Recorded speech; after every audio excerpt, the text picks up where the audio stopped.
So we are done with the point one, the provisions. Let us move to specifics. With regards to the specifics, let us first look at what we call future operating losses. Specific application areas.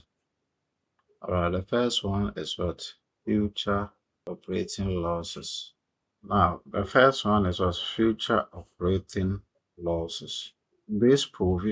Under this provision, expected future losses are not recognized. What I mean is that when a company forecasts that it is going to make losses in the near future, such expected losses in the future are not recognized in provisions. So if the company envisages that, okay, it is expected to generate losses in the near future, such expected losses do not meet the definition of liability. So you will not create provision for it. So this is one of prohibited one of the prohibited provisions. So future operating losses is also referred as prohibited provision. So when a company foresee that it is going to incur losses in the future, such expectations or outflows are not recognized. So provision shall not for future operating losses. Take note of that. If not, companies may hide behind these provisions and intentionally suggest that there is expected losses the company will incur. Then they will add it to their profit and loss account as expected future operating losses. So when they do that, do you know what will happen? It will reduce their chargeable income for tax purposes. So you realize that a lot of companies will be hiding behind these provisions and create the impression that the company will make a loss in the future. Then it will be treated as expenses in the P&L. So this provision doesn't meet the definition of liability. So we don't recognize it as as one of the line items to create a provisions. So we take note of this. All right, so that is all about that. So maybe in a question, they can suggest that the company is expected to make a loss of 20,000. Be careful. So example, so you can say that, okay, TP Limited expected to generate losses after restructuring 500,000 in the coming year. TP Limited wants to recognize the expected loss as provision in accordance with IAS 37. So you, as a chartered accountant, what will you say? The answer to this is that in accordance with with IAS 37, future operating losses will not meet do not meet the definition, liability, or provision, therefore cannot be treated as provision. That's all. All right, so you take note of that. All right, so the next one that follows under the specific areas, the next one is what we call restructuring. So let us look at it. From operating, okay, so from operating, we have onerous contract. From onerous contract, then we come to restructuring. Okay, so let's look at the next one is what we call onerous provision. So onerous provision. Onerous provision is It's an unavoidable. There's nothing you can do about it. You see, it's an unavoidable cost of meeting the obligation that exceeds the economic benefit expected. It's simple. Onerous provision is simple. So here you say that So when that happens, a provision is what is recognized for the lower of A, cost of fulfilling the contract, B, penalty for failing to fulfill the contract or it. So what this means here is this. Watch here. Example. The onerous, when you say onerous is where you've had a contract sum of 50 million.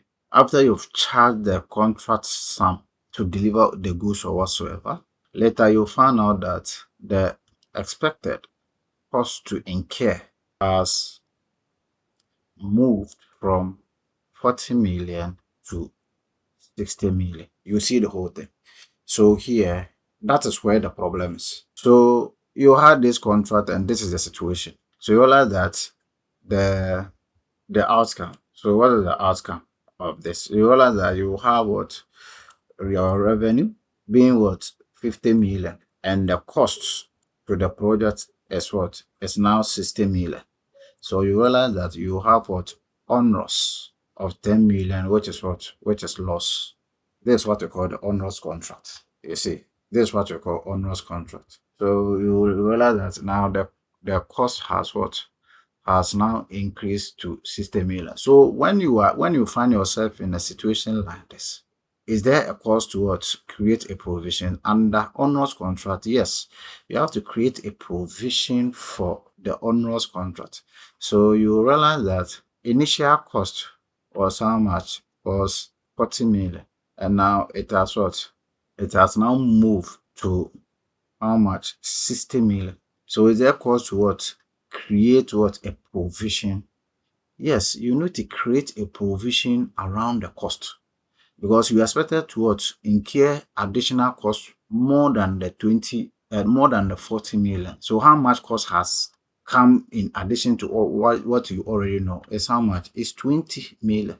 So you need to create a provision for this money. That's what we call what? The onerous what? Contract or onerous provision.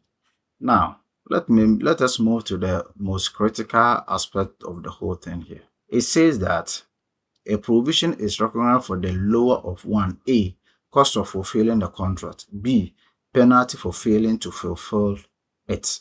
Okay, let us look at this question and see what we can do about it. Okay, so let us look at this question. Question number 4. Onerous contract. Kumasi Limited has a 3-year lease on warehouse space no longer needed. Annual rent is 120,000. Sublease income achievable is 50,000. Penalty for early termination is what? Is 150,000. So what is the onerous provisions if you are what? You have this question before you. All right, so let's move. Okay, so the question, what is the name of the question? Okay, so you have Commercial Limited.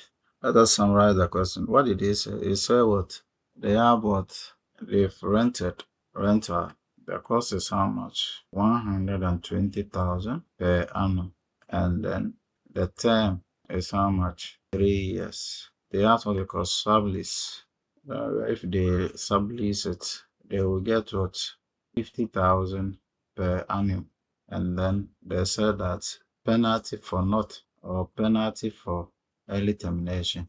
Penalty for termination is what? 150,000. All right. So this is what you are confronted with under onerous contract.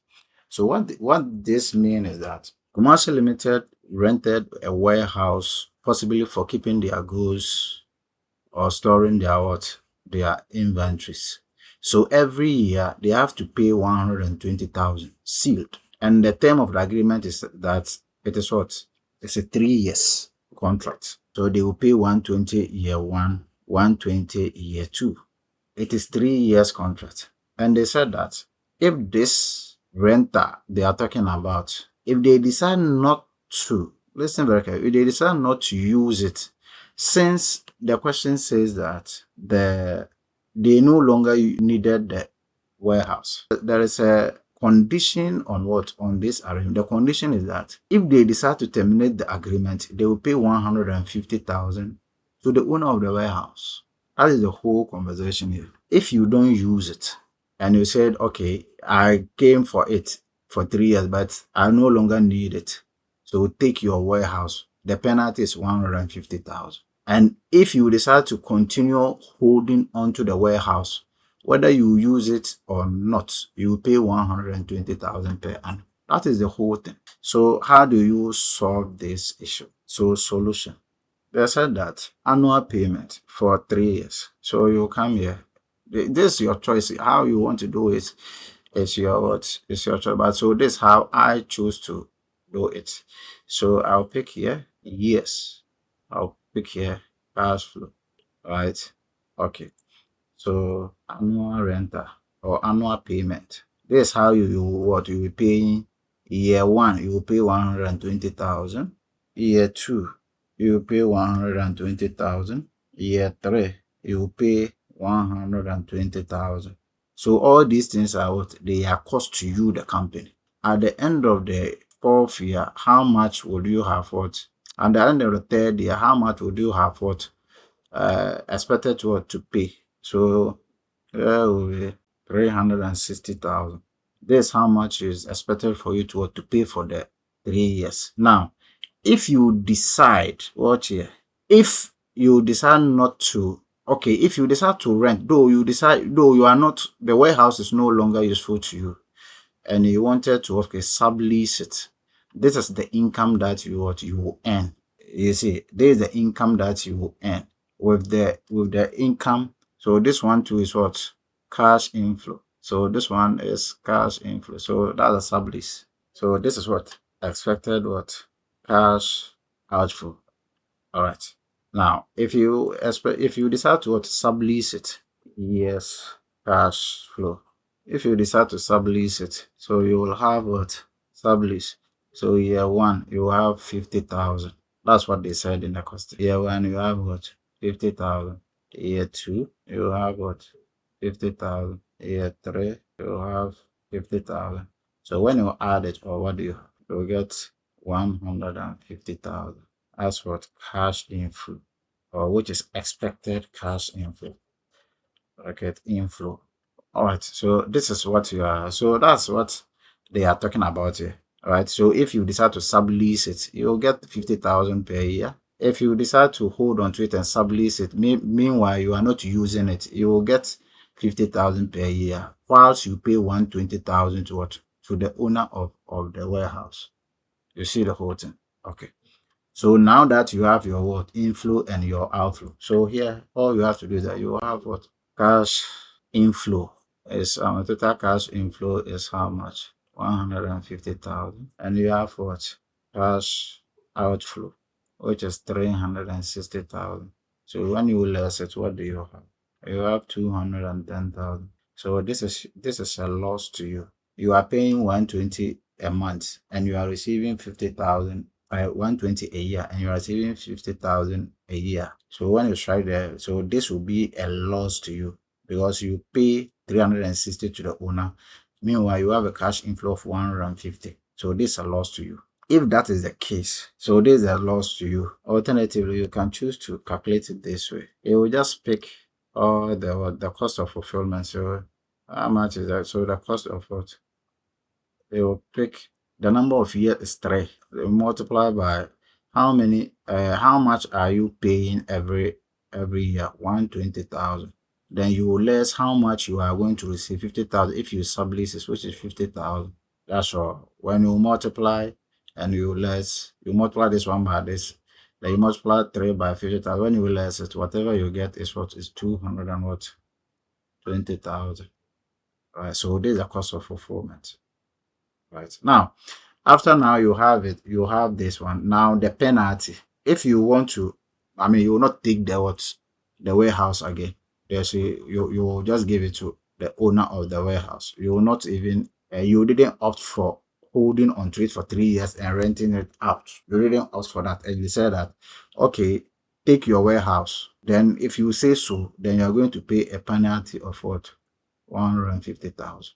And that is what the standard says, that compare the two. One, fulfillment, cost of fulfillment, and what? And two, penalty cost. Which one is the what? Is the lowest. Let's see. Which one is the lowest? Right. So when you compare the two, the lowest cost, because at the end of the day, if you hold on to it, then you rent it out, it will cost you 250,000. If you decide to just give it to the owner, it will cost you 150. So which one will you pick? The penalty is a what? Penalty penalty cost is what is lowest. So penalty of what of exit is the what is the lowest. So then you pick the penalty and you create a provision. So that is all about that. So all you have to do is that you will create your journal entry, debit and credit. You will have your onerous contract provision, which will go towards profit and loss account, which will go towards your profit and loss account as what 150,000. Then onerous contract provision, which will go towards your your certain financial position. So this is how we treat onerous contracts. That's how we treat onerous contracts. Thank you very much.